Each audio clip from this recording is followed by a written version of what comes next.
What's going on, guys? So if you've seen my trespassing video of my pond, then you know that I've got one of the best fisheries in this part of Tennessee, this side of the Mississippi, because everybody and their mama from around here would rather go to my pond and fish it than to drive 3 miles down the road to the river. But regardless, we're gonna make it better for them. Actually, it's gonna be better for the kids. I'm gonna be making some fish beds, some beds that I don't have to worry about the kids getting tangled up in or nothing like that. But I want to put them to where I know where they're at and where I can tell the kids to cast and put them there, and we don't have to throw into logs and stuff like that to catch some fish down the pond.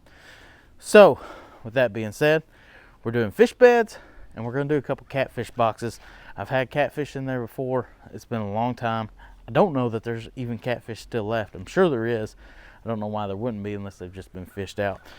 But I'm going to make some boxes for them catfish so they can go in and breed and stuff like that, because I don't know that, I'm sure there's places for the catfish, but I want to know where there's catfish. And when it comes breeding season, we can go in there and I can have a place to noodle with the kids without taking them to the river. So anyways, guys, you're watching Wet and Dirty Outdoors. Let's get to it. So guys, I've put this old water line in this old barn for me to come back and get to, but you can see that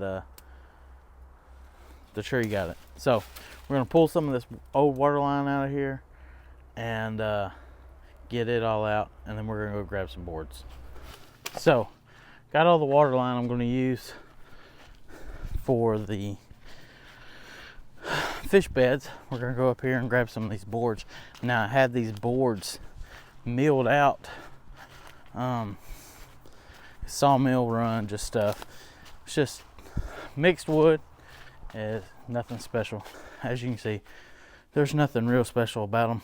So we're gonna grab these couple of these boards, take them, cut them, and do a few small boxes.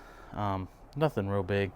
Now if we're on the river, I make some boxes that are, I don't know, huge. 4 foot by 5 foot by 4 foot, or 4 by 4, but I think 3 foot by 3 foot will do for the pond. I don't think there's anything just massive growing in there. I could be wrong, and could potentially pull something huge out of the pond, but we'll give it a whirl. I want to go ahead and get all my water line cut for my fish attractors, and what I want is for them to essentially kind of drape over, and hopefully they'll eventually catch a little bit of algae on them, and that's why we're going to put them in right now in the winter time, so that they're ready for springtime, so they catch a little bit of that algae. And what I'm going to do is, because they don't like to let all the air out, so what I'm going to do is I'm going to cut them about halfway up and cut them once at the bottom. That way when the concrete settles in there and forms and hardens up, it's going to harden up and hold on to that pipe a little bit as everything gets cold and contracts and heats up and stuff. So that way these pipes ain't slipping out throughout the year, or if we snag one by chance, snag one and pull it out. So the air comes out and they hold better in the block. So I want some smaller pieces, don't want nothing huge, but about right here is probably where I'm going to want them. So they come out, kind of hang over, and that way it gives them enough room to kind of reach get close to the other blocks around it. So we're just going to go ahead and cut that one halfway, and I'm going to cut it just enough at the bottom, roughs it up, gives it a little spot for that concrete to ease into and to hold on to. And I'm gonna do another one about halfway. That'll let the air out.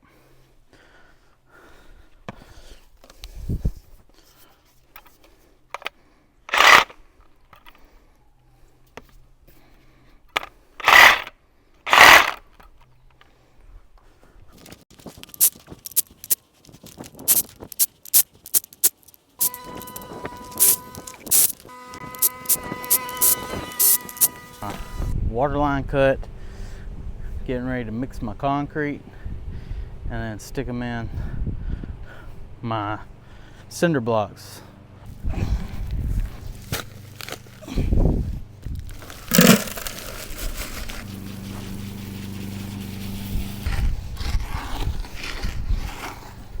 Ideally, we want a little slushy effect.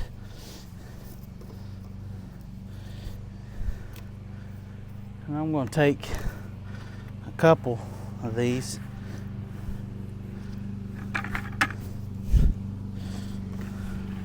Run off in there.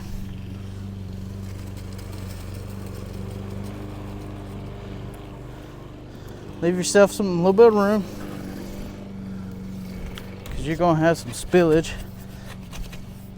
Work some of that up in there.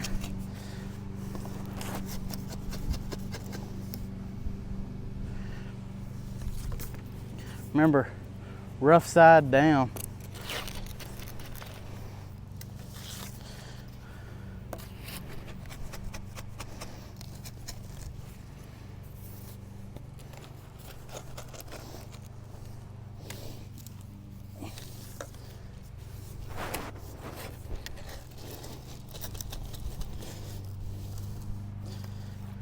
And I'm gonna cram as many in there as she'll let me, in all different directions. Don't necessarily have to do the other side. I can do the other side, but I'm gonna let that side dry up, and then I'll see if I want to do another side. See, I can take this one and do it out about as far and have a big circle of fish attraction. Like I said, there's quite a bit there that will hold on for these fish to kind of come over here and hang out by. So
now I've essentially got some of the best fish attractors money can buy, even though all this was 100% free besides the concrete.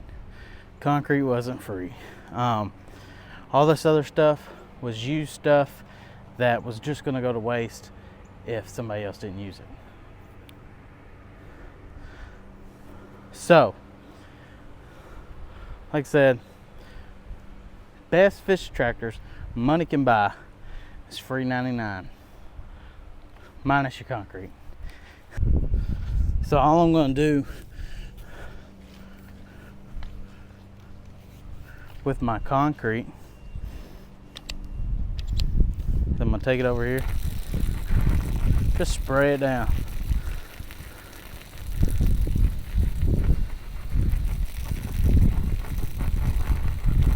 And that's the quickest, easiest way that I've seen to make weights for your fish boxes. Just let it harden up right there in the bag, and then you can take it and set it right on top. So get this started and we'll get to cutting our boards. So ideally I'd want to make these boards about as big, or these boxes as big as I possibly could, without being just overly big for big fish in the river. But since we're in my pond, I don't really care to have anything just huge in there. So anything about 10 pounds or better would be a great pond cat for my pond. So we're gonna make our boxes 2.5 by 3, and I think that would do us just fine. So I really want some bigger sideboards, so I took out some of the bigger pieces like this one to make sideboards, so that the box stands up a little bit, so the fish have more room inside of it.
There is you a 3 by 2.5 fish box. Now that will hold a big fish. That'll hold probably a 20 pounder, 25, maybe 30 pounder, maybe. 30's pushing it, 25 pushing it, 20 for sure. Now I know you're thinking, well Zach, how the fish gonna get in there? I'm about to show you. Like this, of course.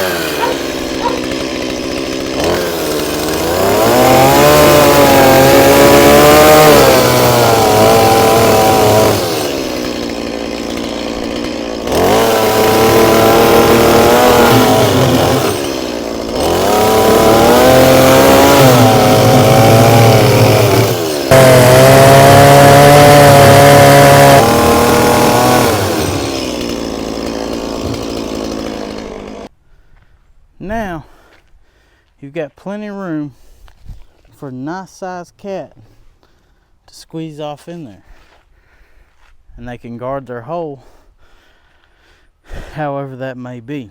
So they'll get in there and make their bed, guard that hole, because that's the only way in and the only way out. So that's how we do it. That's how we make a better fishery for our ponds. For, you know, you can do this in lakes, rivers, wherever. It's not that hard. So